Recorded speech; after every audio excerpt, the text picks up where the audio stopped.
Are you an entrepreneur, business owner, and you feel like you're paying too much in tax? Well, if you do, you might be making one of these 5 tax mistakes. My name is Joshua Tharby, Chartered Tax Advisor, and I've worked with thousands of clients to legally reduce their taxes. And in this video, I'm going to share 5 common tax mistakes that we see clients make so you can make sure you're not making these same mistakes and overpaying your taxes.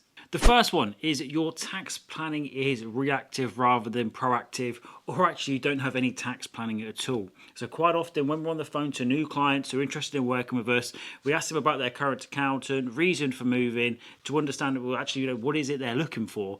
And I would honestly say probably 7 times out of 10 it's because their accountant just does the books at the end of the year. So often accountants will email you at the end of the year, say, can you send us in your bank statements, get your books in. They'll prepare the accounts and that's it. There's no formal tax strategy in place. There's no discussion.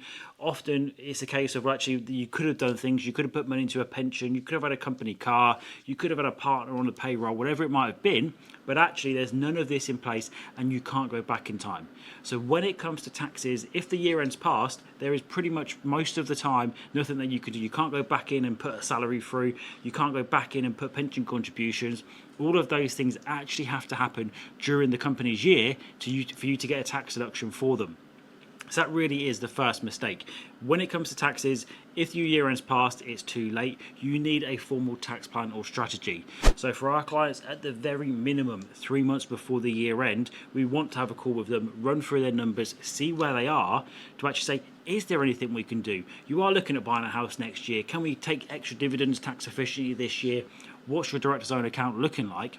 And then to go even further than that, well, what we actually do is for all of our clients when they join us, the first thing we'll do is have an initial tax strategy meeting. So actually look at what they want to do. How are we going to help them get there? So it's a mix of, okay, we want to build this property portfolio. We're in full-time employment. We're not looking at taking any money out. Fantastic. Well, here's a tax strategy. Director's own account, we're going to maximise the interest on that. Your partner's got a basic rate band available. We're going to utilise that now just to build up that director's own account. So in future, when you do want to take money out, you can actually take a big chunk out to purchase your home, to retire, whatever it might be, with very minimal tax consequences. So if you're not doing that, that's the first thing you need to do. Whether that's with your current accountant, whether somebody else, actually think, I want to plan for my taxes. You can't wait until the year end and say, okay, I wish I reduced here, there or everywhere, because it's not possible. You have to plan, you have to do it in advance. Think to yourself, okay, I need 50,000 out of my company this year. What's the profit looking like? Are we taking salary? Are we taking dividends? Are we putting company cars through? Are we using all of our benefits? Write that down at the start of the tax year, the start of your company's financial year, as an action plan, as a strategy, and stick to it.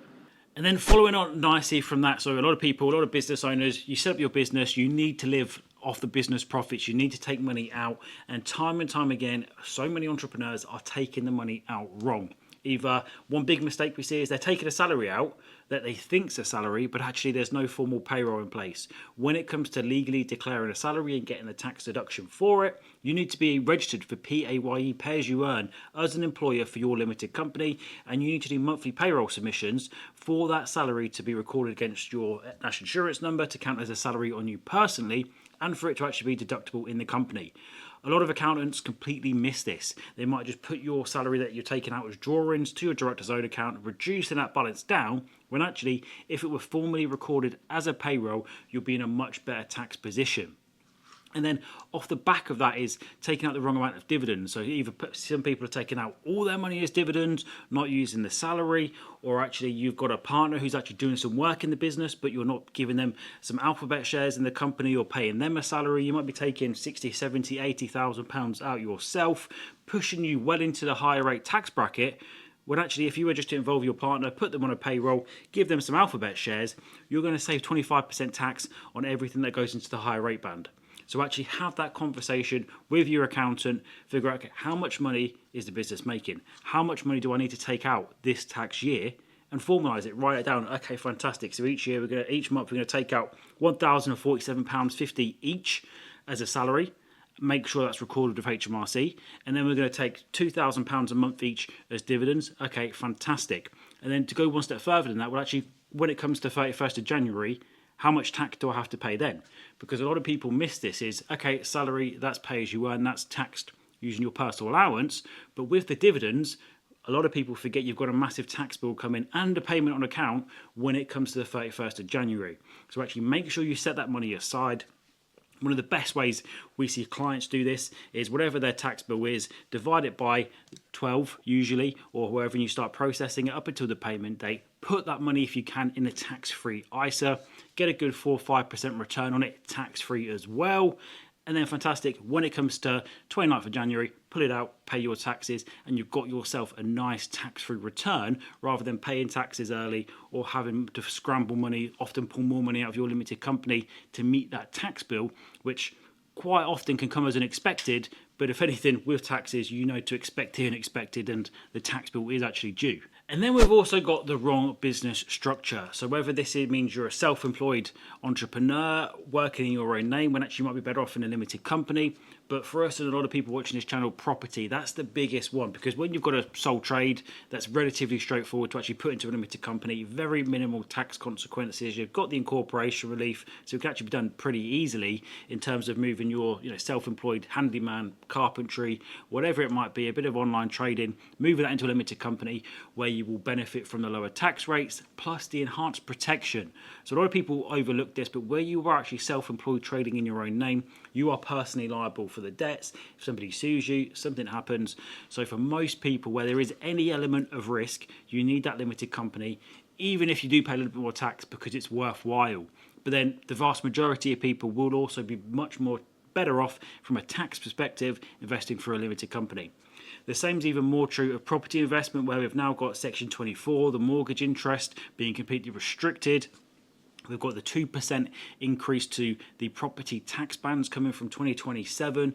So for people investing in property in your own name, a lot of our clients have completely either sold up or incorporated their portfolios because in very, very few cases is it actually worth it.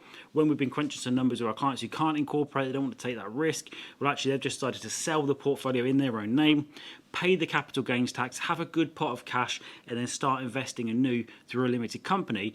Because by the time you look at the tax adjusted returns, so a lot of people think, okay, I'm getting this rental, my mortgage is this, okay, we're getting a pretty good return here. That's not the way to look at it. You absolutely need to analyse every investment with your after-tax return, because if you're getting a 10% return but you're losing 50% in taxes, well, actually you've got a 5% net return. Whereas if you've got a 9% return for a limited company but you're only paying 25% in taxes, you are much better off. So definitely crunch those numbers in your portfolio to make sure you do have the right business structure. Again, this is a mistake that a lot of people make, because linking on to the first one, it is more proactive, more reactive rather than proactive. So you need to be having these chats. You need to ask yourself, is this the best way to operate? Have that chat with your accountant. Could I be doing anything better? Could I be, even if I'm trading in my own name, if my partner's involved in the business, could we be trading for a partnership just to utilise those different tax bands and bring your tax bill down? And then we've got not claiming everything or claiming the wrong things. So what we mean by this is, for one, you are just not claiming everything. So a lot of business owners, especially when you're lazy, especially when you're busy, you might just think, sod it, I'll stick it on the personal card. And then when it comes to doing your accounts, you forgot about that expense. You've used your personal funds, so it's not going through the books. You're not getting any money out tax-free from your company. And as a result, you are overpaying taxes. So the first one is to make sure that all legitimate business expenses are actually being recorded through the business bank account. For this reason, we rarely recommend, we would never recommend, and we'd never encourage anybody to be using their personal card for business transactions, because you might think you'll remember when it comes to doing the books, but transactions will be missed. So you want to have them all captured through the business current account, and that way they can't go missed. They're part of the bank feed, they're part of the accounts reconciliation, and they will definitely be included. But if you are looking at using kind of an Amex or some sort of card for personal spend to build up your air miles, of course, do it, but make sure that you 100% remember to get the invoice in the company name, send that to your accountant so it is recorded as an expense, and that forms part of your director's loan account, and you can get that money out to reimburse you tax-free. And then we've got claiming the wrong expenses. So this is where a lot of people think, oh, so that I can put whatever I want through the books. I'm going to put my gym membership, the golf course, all of this business out, entertain. I'm going to put that through the books. Whereas actually, a lot of that stuff isn't allowed. So with the gym memberships, with the golf courses, the golf memberships, well, actually that would give you a benefit in kind, because it's for your personal benefit. And quite often these benefit in kinds are actually tax inefficient. You end up paying more tax than if you're just taking the money out personally, a salary, dividends, interest, than if you would have had them through the company plus pay the benefit in kind. So absolutely, before you put any of these expenses through, do check with your accountant and question them. Is it tax efficient? Because we often see people say, oh yeah, you can put it through and that's it. Okay, my accountant said I can put it through, so I'm going to put it through. But actually, what are the tax consequences of putting it through? By putting my gym membership through, am I going to trigger a large benefit in kind, which results in more tax being paid than as if I would have just taken the money out personally and met that gym membership expense using my personal funds? That's the type of questioning and understanding that you need to have as a business owner to make sure you are paying the least amount of tax.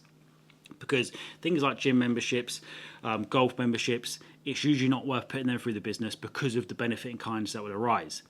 The only thing that is worth putting through, especially, well, say, there's quite a few things that are worth putting through: mobile phones, laptops, assets. A big one though is company cars, but you have to make sure it's the right company car, of course. Electric vehicles, some hybrids, commercial vehicles, the vans, they're pretty much a tax clear-cut win-win. As long as it's a hybrid with a good range, make sure you check the benefit in kind percentage. But it's a great example of where you can easily put the wrong expense through. So if you go up and sign for a new car, say a nice BMW X5, but not the hybrid variant, you get the petrol one, you think it's tax-free. Well, actually, the benefit in kind on that could be up to 37% of the car's value when new. And because the lease is in the company name, you could be stuck with that tax problem for 2, 3, however long the lease is, which would potentially cost you tens of thousands in unnecessary tax. So before going and jumping into any long-term leases, buying any assets in the company name, just have that chat with your accountant. They should be on hand to help you with that, to make sure you are doing the right thing.